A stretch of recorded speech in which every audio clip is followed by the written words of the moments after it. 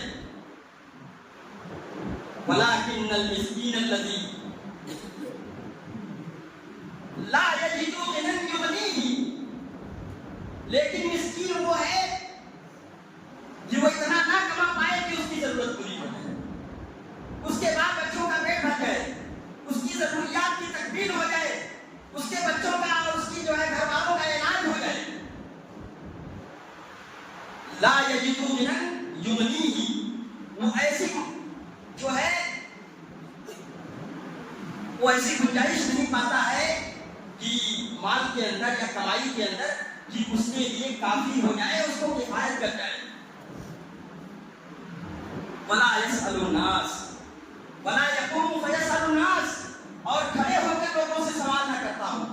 تو معلوم یہ ہوا کہ اس کے اندر سفید پوش بھی شامل ہے، مسکین کے اندر کون ہے؟ سفید پوش بھی شامل ہے، جو اپنی غربت کو لوگوں کے سامنے ظاہر نہیں کرتے، غیرت مندی کی وجہ سے، غیرت کی وجہ سے وہ لوگوں سے کچھ نہیں کہتے، لیکن وہ ضرورت مند ہے، مسکین ہے، تو ایسے لوگوں کو جو ہے زکوٰۃ کا مال دیا جائے، وہ مسکین ہے۔ انما الصدقات للفقراء والمساکین والعاملین علیہا، ایک مسکین میں ایک پوائنٹ اور چھوڑا ہوا ہے، اس کو بھی بیان کر دینا چاہتے ہیں۔ اللہ نے کیا کہا؟ للفقراء الذین احصروا فی سبیل اللہ، زکوٰۃ ان لوگوں کو بھی دیا جائے جو اللہ تعالیٰ کے راستے میں روک دیے ہیں، اور وہ زمین میں چل پھر کر کما نہیں سکتے۔ لا یسألون الناس الحافا، لوگوں سے حاشیہ برداری کرتے ہوئے چمٹ کر سوال نہیں کرتے، ایسے لوگ بھی مسکین میں داخل ہیں، وہ سفید پوش لوگ بھی داخل ہیں۔ اور علامہ نواب صدیق حسن خان حسینی بخاری رحمۃ اللہ علیہ، جو ہمارے ہندوستان کے بہت بڑے عالم تھے اہل حدیث کے، انہوں نے اپنی کتاب الروضۃ الندیہ کے اندر لکھا ہے، کیا لکھا ہے؟ علماء کے تعلق سے انہوں نے اپنی کتاب کے اندر علماء کے تعلق سے لکھا ہے۔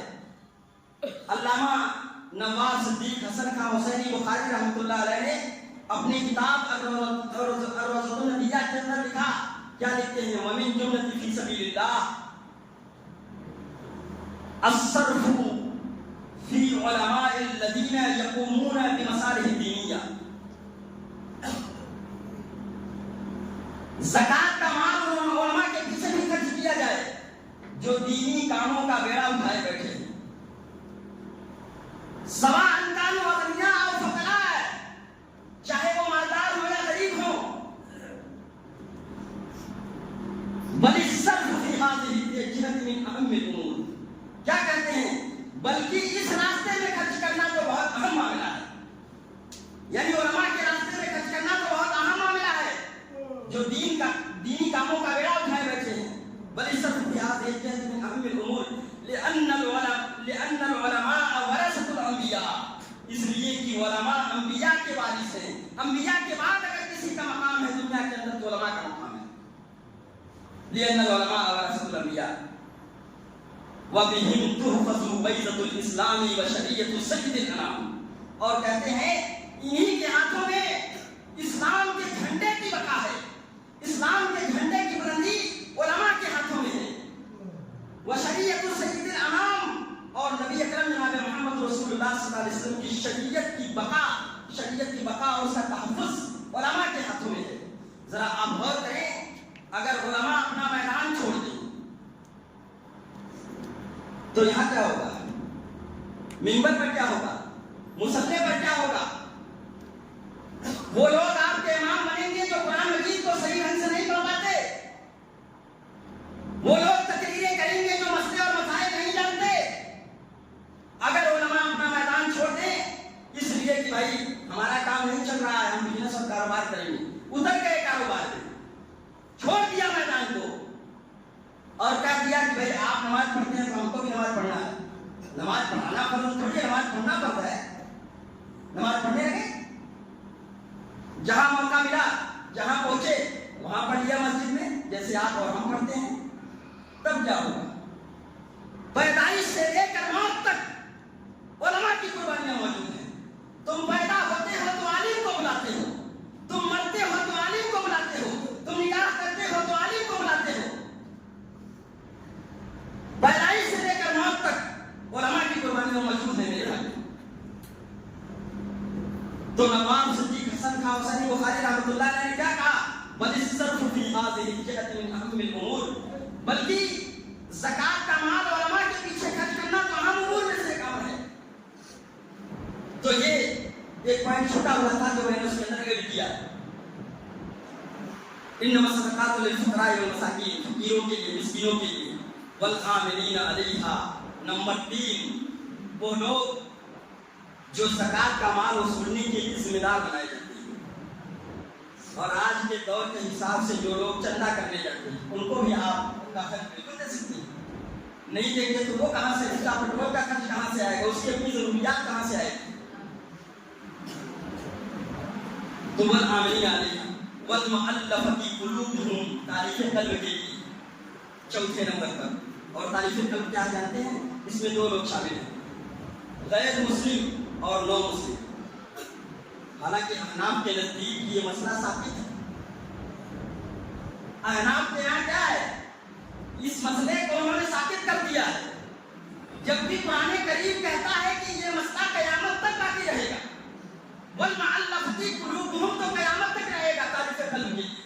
کوئی نو مسلم ہے، نیا اسلام قبول کیا، اس کے ایمان کو مضبوط کرنے کے لیے زکات کا مال دے کر اس کا گھر بنوا دیجیے، زکات کا مال دے کر اس کے ایمان کو مضبوط کریے، اس کا خرچہ چلائیے، اس کی ضرورتیں پوری کریے۔ اس میں ایک غیر مسلم بھی شامل ہے، اور میں نے کہا ہے جو لوگ مسلمانوں سے سٹے ہوئے ہیں، ان سے محبت رکھتے ہیں، ان سے نفرت رکھتے ہیں، طاقتور لوگ ہیں، پھر بھی زکات کا مال دے کر ایک سہانبھوتی کے لیے ان کو دیا جا سکتا ہے، تاکہ آڑے ہاتھے وقت مصیبت کے وقت، پریشانی کے وقت مسلمانوں کے ساتھ کھڑے ہو سکیں۔ یہ علماء نے کہا ہے۔ والمؤلفۃ قلوبہم، وفی الرقاب، 5ویں نمبر پر گردن آزاد کرانے کے لیے۔ غلامی کا رواج عربوں کے اندر تھا، لوگ لوگوں کو خرید دیا کرتے تھے، خریدنے اور بیچنے کا رواج تھا۔ تو اسلام نے اس مزاج کو دھیرے دھیرے ختم کیا۔ اس کی دلیل کیا ہے؟ بھائی، کوئی روزے کی حالت میں بیوی سے جمع کر بیٹھے، ایک غلام آزاد کرے، سزا اس پر سزا، کیا سزا نافذ کیا اسلام نے؟ ایک غلام آزاد کرے، ایک مثال دے رہا ہوں، تو غلاموں کو آزاد، اس کی طاقت نہ ہو تو 2 مہینہ لگاتار روزہ رکھے، اس کی طاقت نہ ہو تو 60 مسکینوں کو کھانا کھلائے۔ یہ اس کی سزا ہے، بہت خطرناک سزا ہے، یاد رکھ لینا اس بات کو، نوجوانوں اس بات کو یاد رکھ لینا، ہاں بہت خطرناک سزا ہے۔ ایک غلام آزاد کرے، تو یہ اسلام نے جو ہے غلاموں کی آزادی کو ثواب سے جوڑ دیا کہ یہ کرو گے تو ثواب ہے۔ تو دھیرے دھیرے اس مزاج کو ختم کیا، تو یہ غلام آزاد کرنے کے لیے بھی زکات کا مال دیا جا سکتا ہے۔ اور آج کے پریس عمل میں، آج کے ماحول میں، کوئی نوجوان مسلمان دیندار عزت دار کسی جھوٹے مقدمے میں پھنسا دیا جائے، جیلوں کے اندر بند کر دیا جائے، زکات کا مال خرچ کر کے اس کی لڑائی لڑی جا سکتی ہے۔ علماء نے بھی کہا اور وفد رقاب کہتے ہیں۔ والغارمین، 6ویں نمبر پر قرض کے بوجھ سے دبنے والا آدمی۔ اب اس میں کئی قسم کے لوگ آ جاتے ہیں۔